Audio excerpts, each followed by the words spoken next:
رسول اللہ کے اختیار پر صحابہ کا کیسا ایمان.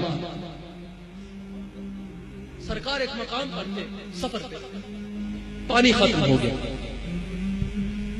بہت صحابہ کو پیاس کی تکلیف جو شدت ہے اس سے تنگ ہو رہے تھے. حضرت جابر ایک چھوٹا سا برتن رسول اللہ کے پاس لے کے، یہ نہیں کہا کہ سرکار پانی کہاں سے لائے، مل نہیں رہا، یہ نہیں ہو رہا، وہ نہیں ہو رہا.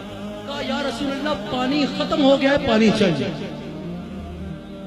حضرت جابر فرماتے ہیں سرکار نے اس برتن میں ہاتھ ڈالا، آپ کی انگلی مبارک سے پانی مبارک نکلا، وہ بھر گیا برتن پانی سے، وہ بھر گیا برتن پانی سے، اور ہم نے وہ پانی سے ڈبے کیا، ہم نے اس پانی سے وضو کیا.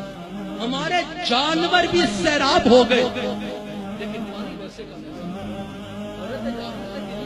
اتنے سے برتن سے تم لوگوں نے پی بھی لیا، وضو بھی کر لیا، جانور بھی سیراب ہو گئے، تم لوگ تھے کتنے؟ انہوں نے کہا کہ ارے کیا بات کرتا ہے، ہم تو صرف 1500 تھے، اگر 1,00,000 بھی ہوتے تو اس پانی میں ختم نہیں ہوتی.